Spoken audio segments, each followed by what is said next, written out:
want to welcome our brothers from Jamaica. I know this is not the most appropriate time to be coming to the United States, and certainly not to Boston. We have the snow for you, so you can be a reminder why you want to stay in Jamaica.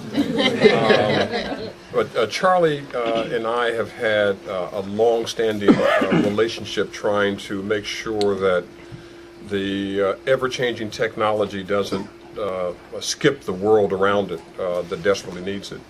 And our mission to Jamaica was multi-purpose. For me, one of the purposes of going to Jamaica was it was a way to go home without being at home.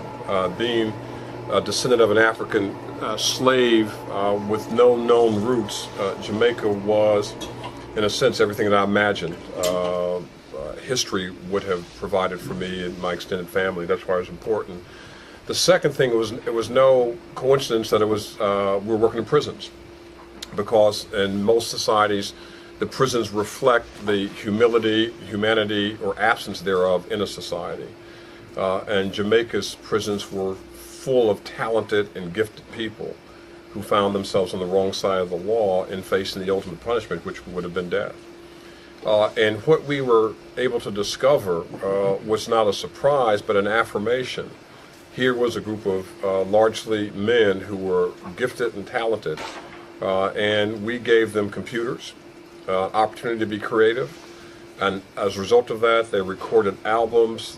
There's a national radio program, dialogues going on, incredible sense about justice and equality, and our ultimate point was, given what these young men are learning in institutions, imagine what they can do if they're free, to get away from the propensity to say people should be put away for life.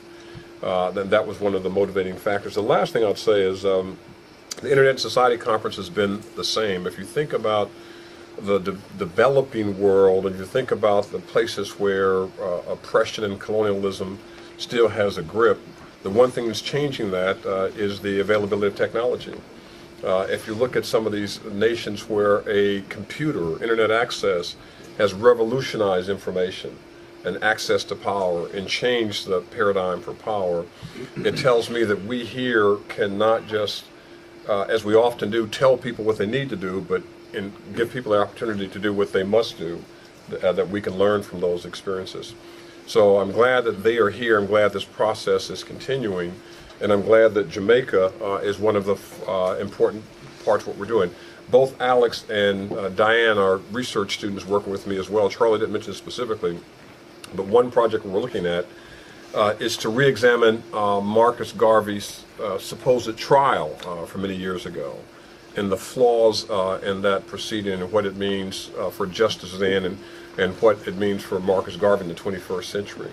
So all of this is saying that a country about which we know very little, leaders about which we know even less, have a rich history that I think can educate all of us in a way that we can empower ourselves to think about liberation, but also we can liberate the world to see things from a different point of view. And technology is the driving force, but the people are the motivating force that will make a big difference in it. So I'm glad that we're carrying these themes forward, and I'm hoping that all of you will do what we did, go to Jamaica, not as experts, but as friends trying to learn and make a difference, and that you can find creative ways to do things that might make a difference in Jamaica or Haiti or Venezuela or any other parts of the world where this sort of, our resources, intellectual and human resources, are desperately needed to make this one world, as opposed to having 37 different worlds based on race, class, opportunity, and resources. And I'm hoping these discussions here will be a good start for that.